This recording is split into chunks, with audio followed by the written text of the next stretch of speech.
morning, Nadine Wilson, MLA for Saskatchewan Rivers. With me, I have two young women who are wanting to share their stories. They came to visit, and I firmly believe we would like to tell the viewers of Saskatchewan how the pandemic has affected these young women's lives and the lives of their family. Would you like to introduce yourself? Sure. I'm Erin Nicole. I live in Warman, Saskatchewan, and I was born in Regina and then raised in Prince Albert. So I feel that the people's lives of Saskatchewan and Canada really matter to me, and being a businesswoman as well, I own a lash business. I just have such a heart for people, and I'm so grateful to be here and be able to talk about how everything is being affected right now. I look forward to your story, Erin. Thank you. And this young woman? My name is Brigett deVilliers. I live in the Prince Albert area.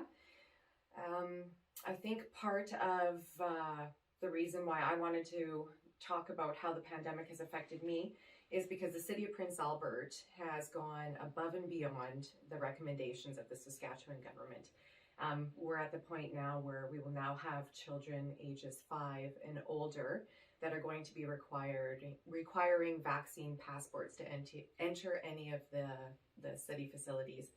My background is nursing and social work, and when I look at it from a medical and a social work perspective, I don't agree that we should be forcing parents to make these decisions for their children when we don't know the long-term effects of the vaccines. I'm a mom of 3, and this affects our family greatly. We use the library services, we use the soccer center, all of these facilities, and we will no longer be allowed, well, right now we're not allowed to either, because I don't believe in having to show my Medical status. Having to show my Segregation papers? having to show my personal medical history. Yeah. I don't believe in being forced to show my personal medical history in order to enter city facilities that I'm paying taxes at. When it comes to the city facilities and these vaccine passports, every single person, we know this now, can spread it, whether or not they are vaccinated or not. So I don't understand how this is legitimately working anymore. We've tried it. It isn't working. We're in the 5th wave now. So obviously these vaccine passports are not the answer to this.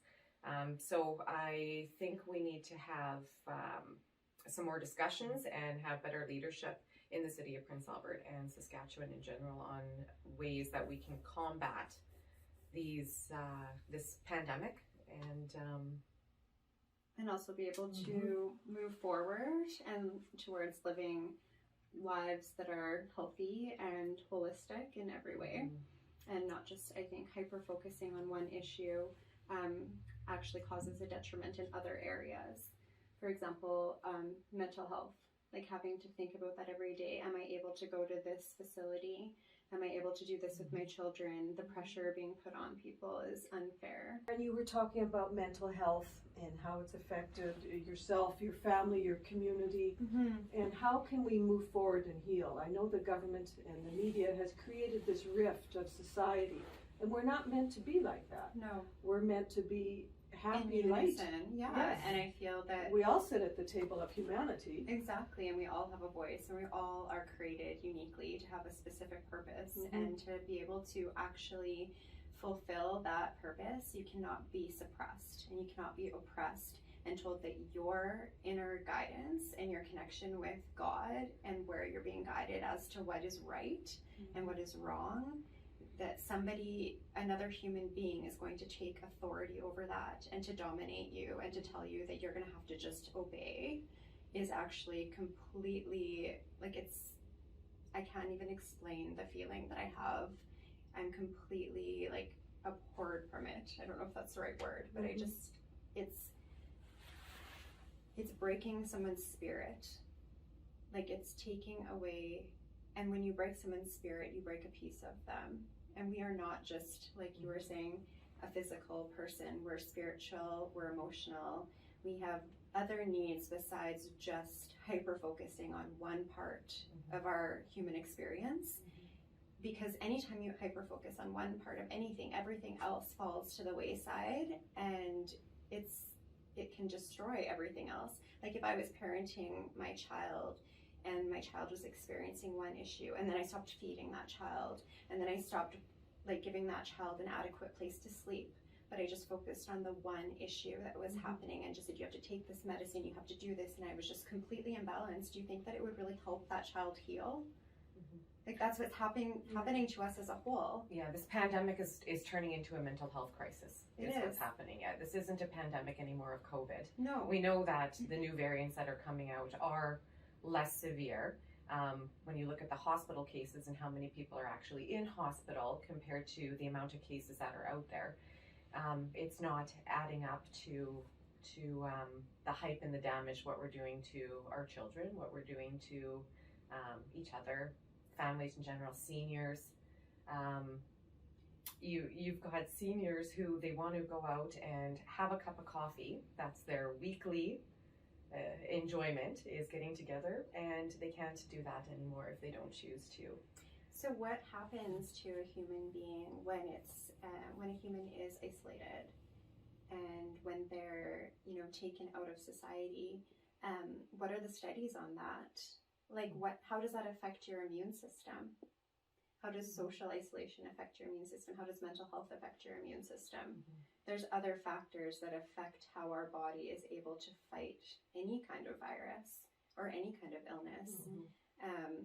So I'm just wondering. And then looking at the gyms as well. When you take a look at the yoga studios, when you take a look at any of the physical fitness centers Shouldn't for that our be children, promoted? The soccer center, the aquatic centers, and being excluded from those as well.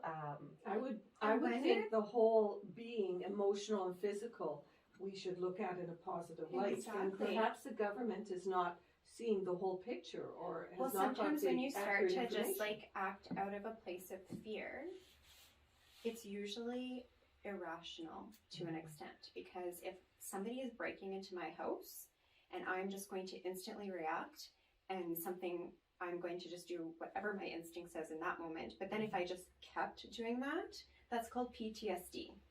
Like if I just kept reacting to situations with that kind of irrational behavior, that's becoming a syndrome.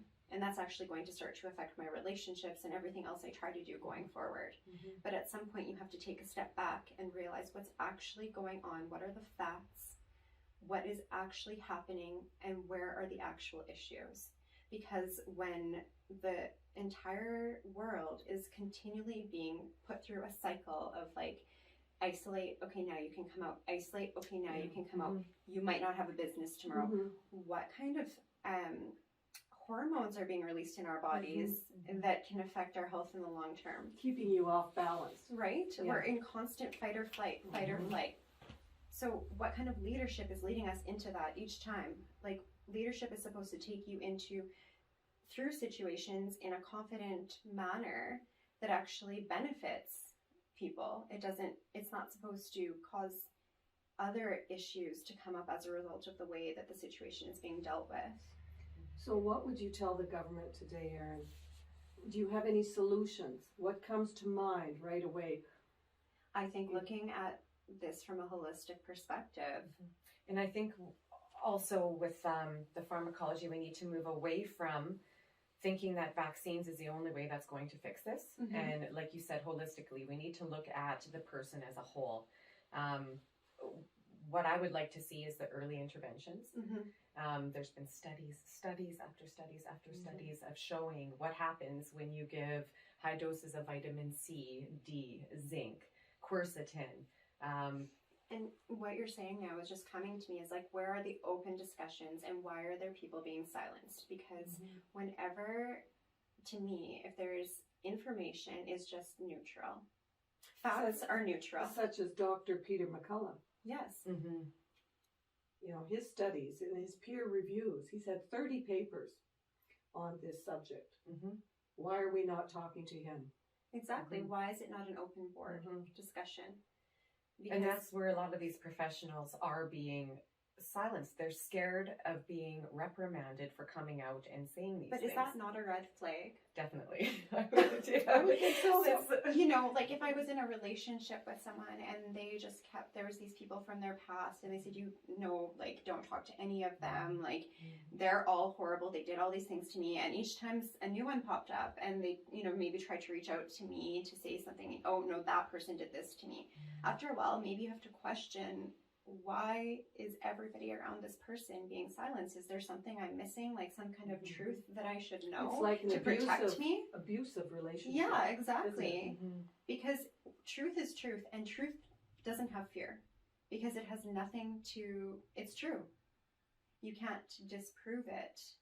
But if something has flaws and something is not accurate, then it needs to constantly be hiding things, because if people find out, they're not going to continually go along with it. So like I was thinking the other day, so like if the government, for example, is telling people this is something that you should do. Number one, where's your authority with those people? Do you already have trust with them? Because if you have not already built that trust, you're already going to have people that aren't going to go along with that. Because, and why would they not have trust? Is there anything that's happened in the past that would induce a lack of trust? Because just the other day I was listening to my radio and there was an ad about asbestos and having it removed from your home. And I was just thinking how years ago that was promoted. It was. So why can something be promoted at one point? How can we have 100% faith that something that's being promoted 10, 20 years down the road isn't going to be something that actually causes illness? So there has to be a balanced approach. There's no human being that is just able to give godly advice to people and just, how can you actually say this is the solution? If you have no one to check what you're doing, if there's not allowed to be any kind of an open discussion, to me that can just turn into an irrational situation. And everybody should be allowed to know what they are putting in their body. I agree. There should be no question. There should be no delay. It should be right now. This is what it is, and here's your choice. And if it's the right choice, lots of people would choose it. You wouldn't have to force them and coerce them.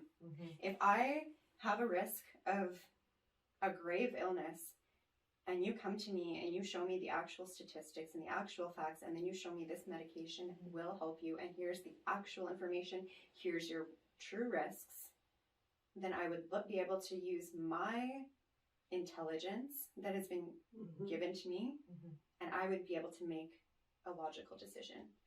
Why are there all of these little discussions happening, all of these threats, all of these derogatory slurs being put onto people who are hesitant or do not want to go forward with? They've already made their choice. And why have they made that choice? Because they don't trust what is being told to them. And so how do you build trust? Do you then, if I'm in a friendship and the person doesn't trust me, either the friendship has to end or I have to do something to build that trust. And do I build that trust by telling that person, you're so stupid, like you don't believe me? Like, look at you. Would that build that person's trust, or would that make them trust you less? So like if you're not heard and you're telling your government, who's supposed to care about you, that you don't trust what's happening, so you're going to decline, like thank you but no thank you. If you really believe that the vaccines are actually what's going to save humanity, what are you doing to help people actually trust it? It should be a positive thing. I just saw an article on the news saying it's weird that it seems like the booster uptake is less than the original vaccine. And it had a picture of a little person running away from a huge hand with a syringe pointed at them. Like, that's a small example, but really, like, what is being portrayed? Well, it's that, I don't know if you saw that video that SHA had put out, and it was the physician talking, and she was talking to the children through this YouTube video about not playing with other children who are unvaccinated. Yes, I did. Yeah, and so when you take a look at that too, that is what our health authority is pushing, is bullying, is segregation, is coercion. When we talk about coercion, there was 2 health professionals that I've talked with that were doing the injections. One was a pharmacist and the other one was a registered nurse. And the pharmacist, who is no longer in Saskatchewan anymore, she was explaining to me that a lot of the people that she was injecting right before they left Saskatchewan were crying in her chair. And she would talk to them for about 10 minutes. She'd have to speak with them about, they want to know the risks and everything. And so she's trying to give them an informed consent, but they're sitting there crying, saying they don't want it, but yet they need it. And it was taking a toll on her and her professionalism in what they were doing. Giving somebody an injection when they're sitting there crying because they don't want it, but your government is saying you need it to keep your job. To me, there's no choice in that. When you hear the premier saying that, well, everybody does have a choice. You hear the mayor of Prince Albert say, well, people do have a choice. It's not like we're forcing this down. Well, a lot of people feel like those choices have been taken away from them, because when it comes to putting food on the table for their children and taking this injection, there's not a lot of wiggle room. And when they say that the testing option is there for people, there's not a lot of people that can afford to test 3 times a week. Those tests are expensive, and it's a lack of empathy. How are you putting yourself in that person's shoes? It's very, it's almost like gaslighting, like you're not allowing that person to actually express how they feel. You have a choice. You can choose between not eating and getting the vaccine. That's not That's really an a choice. abuse. That's an abuse of power. Well, Brigett, you also lost some trust in the school system, did you? Oh, definitely. With your children? Yeah. I actually pulled my children from the public school system.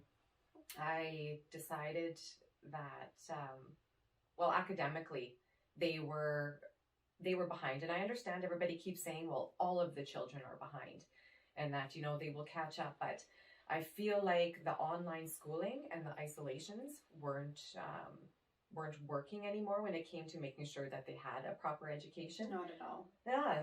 There was 1 week there was in a 6-week period, one of my children was in isolation for 4 out of those 6 weeks. And the whole class wasn't in isolation. So the teacher was still at school teaching, because this was a case on the bus.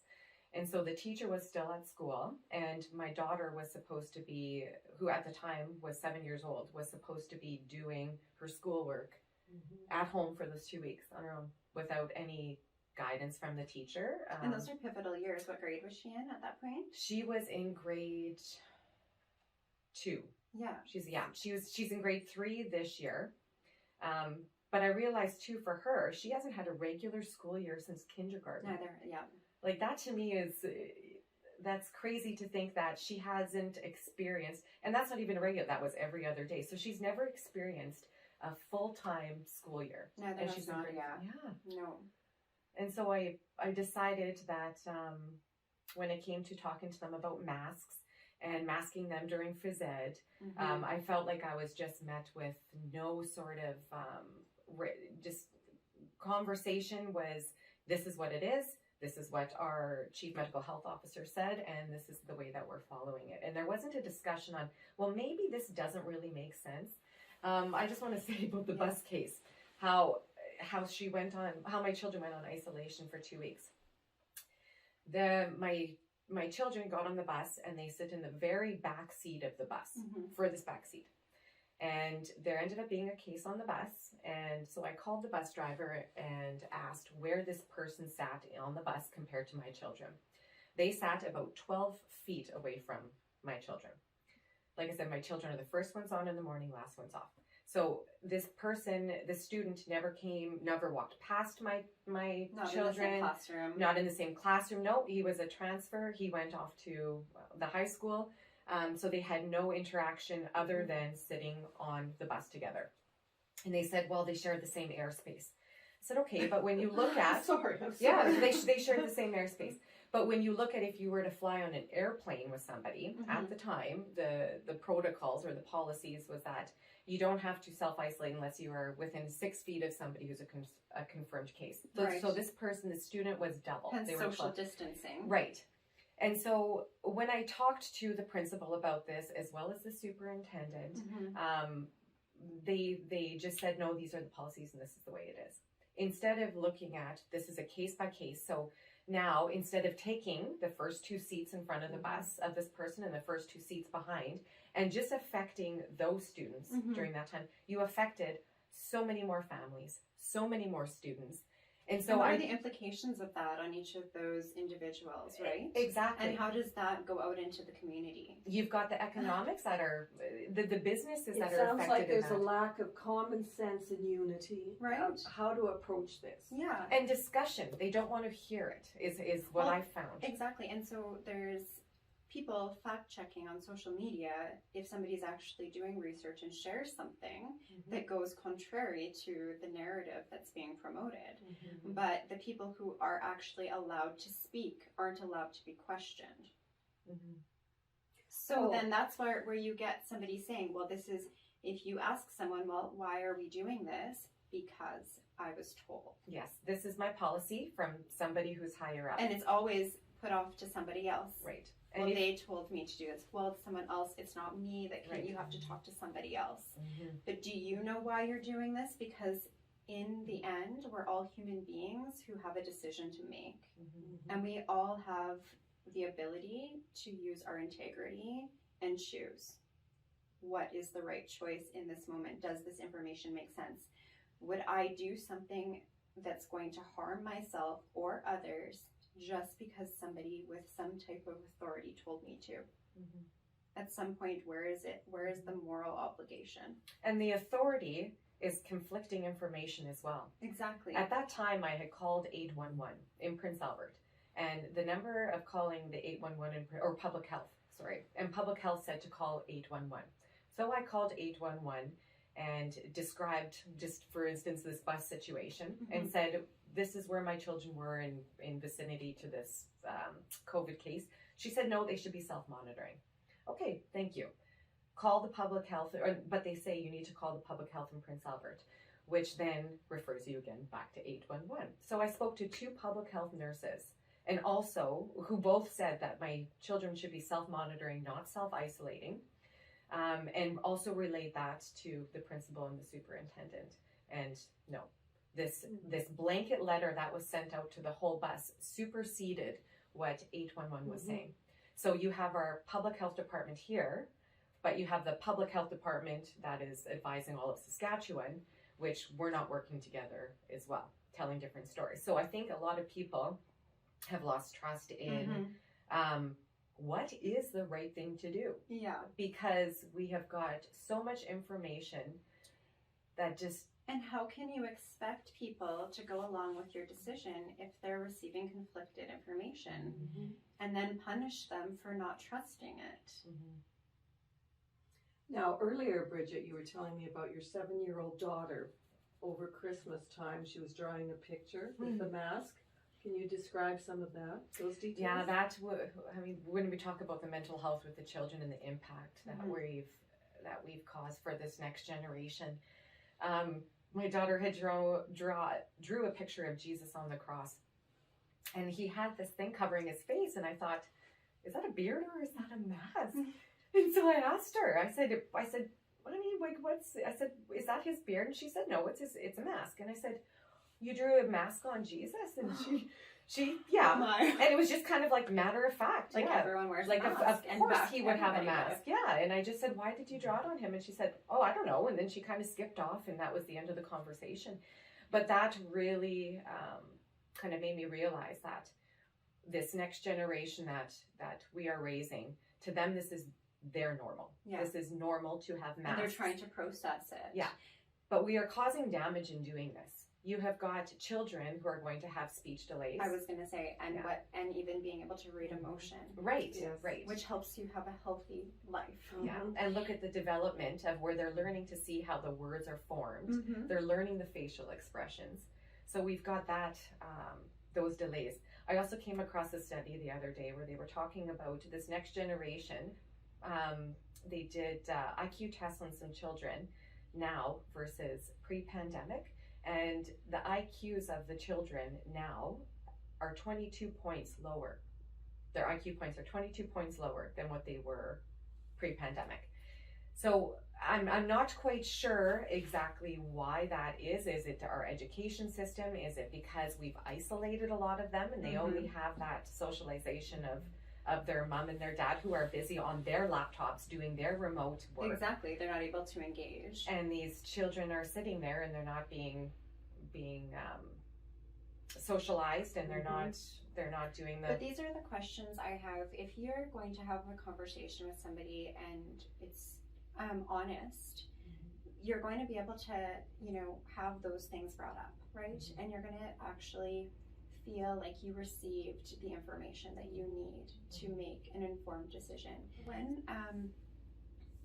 someone is speaking, like on the news, for example, why is it so directed? Why isn't it more like, we would really like to reach out to humanity right now? We're going to be dealing with a virus. There's so many factors that come into play with making this decision as to how to go forward, and we really have a lot of different facts to weigh and different situations to come into play. So when somebody is so direct with what this is just what we have to do, and you're letting everything else, as a parent, I would like to choose if I think that it's important that my child has the opportunity to have an education and not just be told that doesn't matter right now. But also And the sense of community too. Like, you take the daycares in Prince Albert, and you can't walk in your child unless you've shown proof of vaccination. So you are in there for less than 5 minutes, dropping off your child, saying goodbye. And so I think even that sense of community in what you're doing. We're not allowed to go in the school and get our children. Like when Asia went to school in elementary, I would park my vehicle and I would wait outside her classroom amongst all the parents. Right. And my child would make contact with me instantly. Hi, I'm here to pick you up. Come with me. I find it so dangerous what's happening. No parents are allowed in the school, even though we're all in contact with our children. And then our children go to school and are in contact with each other. Well, that's what and then they come home and they're in contact with us. So that doesn't make any sense. We're all in the same bubble here. Right. What is sorely lacking is talking about the children's protection. Yeah, and so they're all, it's like a minus 40 day. The buses aren't running. I saw almost 6 children get hit by a vehicle because they're confused. Yeah. There's lots going on. Even if they've made an arrangement with their parent, they might get kind of scared. It seems like it's taking longer. I don't know. Am I still supposed to stand here? That vehicle looks like maybe it's mom's. I'm going to run across the street. Literally, you have to pull up into like the parking lot, and there's like vehicles backed up waiting to get up to that spot. And I cry every time. I'm like, okay, I hope Nadia's just waiting for me. Like, hopefully she's going to not like run out. Like, it's so busy. I can't get out because like I'm in the middle of the road. I can't like run up there. And like this feeling of like, I need to get to my child. And like, it's chaos and it's freezing, like minus 45. The buses aren't running, but the kids have to stand outside and wait because they can't all be inside trying to look out one window. Where's my parent? They have to come outside and wait.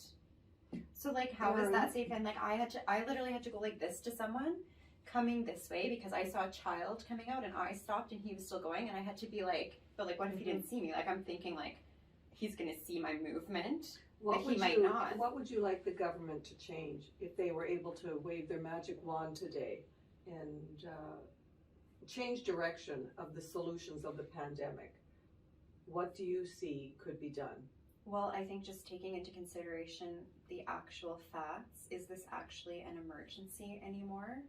Because at this point, it seems like, or is it a situation that we can actually continue to create all of these mandates that don't seem to work? So I think that it's time to be back to common sense and a holistic approach like we were talking about. I don't think that there should be any mandates in place. I don't think the mandates are working I anymore. don't think We're in so. our And I fifth think wave they've of actually this. affected human beings' lives to the point that it's actually going to cause problems for years to come. Right. People have lost their livelihoods. People have lost their families. The divorce rate has skyrocketed. There's division between families, extended families. What are all of the other effects? Like, we have a pandemic of effects of the mandates. I 100% So what are we going to agree do with about you. that? Are we now going to come in with another set of rules? Or are we just going to use common sense and humanity? And, you know, if you are sick, you should probably stay home.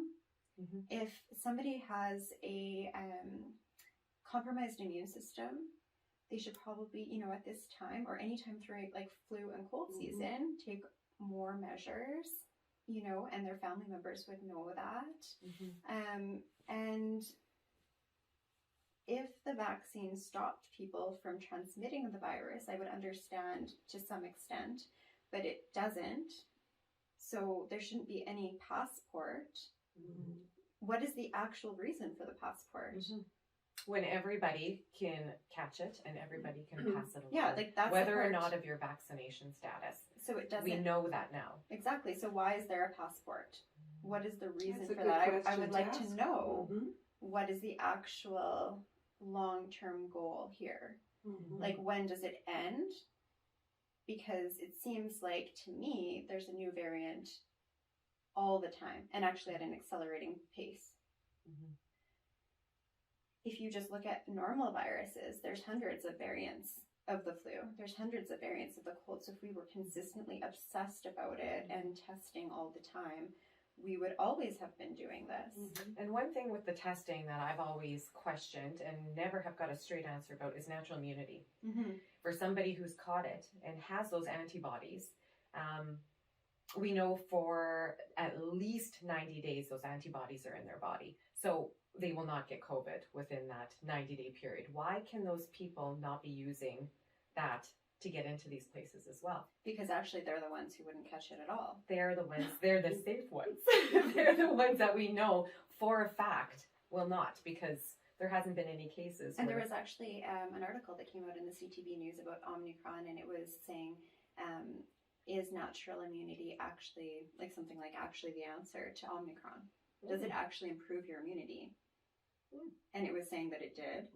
And so, like, one day I read that in the news, and the next day I read that Quebec is putting in a tax for unvaccinated. But why?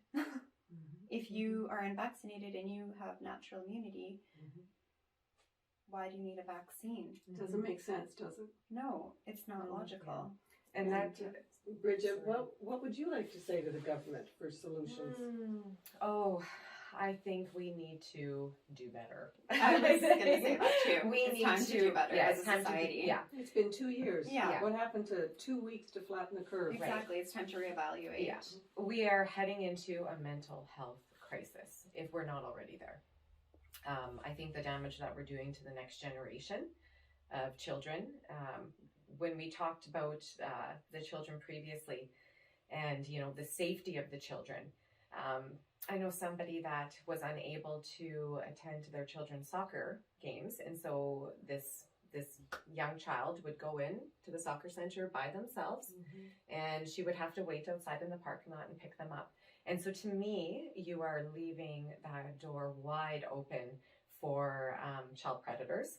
I think that these children are going to be preyed upon, and Because it's known that the parents are being separated from the children. Yes. So if the wrong person knows that, they have an opportunity. I think we're going to see many, many years of healing this I rift. agree. and I think we need to end it here sooner, the mandates sooner rather than later, because the longer this goes on, the more damage that we're going We to be need doing. to change the narrative from division and segregation and isolation, and I think we need to change the dial, the tune to more unification. Let's Exactly. unify. We all sit at the table of humanity. Yes. We need to stop looking to vaccines as the sole answer, Mm-hmm. and we need to start looking at the early Holistic answers and holistic early, answers. prevention. Keeping your immune system up, physical activity, Mm-hmm. eating a proper diet. I mean, that has something. Mhm. What we're putting into our bodies is Educating people on how the immune system works Mhm. and how Why our aren't we talking about that? Yeah. Why isn't the government talking about good health, Mhm. education, physical activity? but they keep saying it's science, but nobody's standing up and saying, I'm going to inform you on how the immune system actually works. These are the things that you can do to Mhm. improve your immune system. Well, maybe that's something you young women in your communities are going to have to continue to ask your MLAs and the government and get some answers.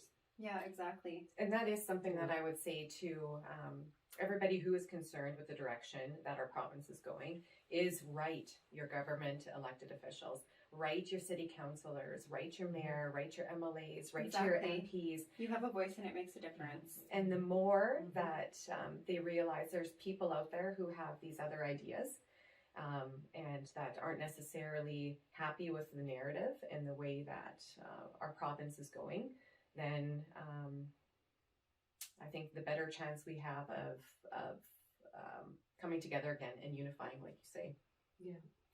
And I wanted to say something about shaming unvaccinated people and almost dehumanizing. Mm-hmm.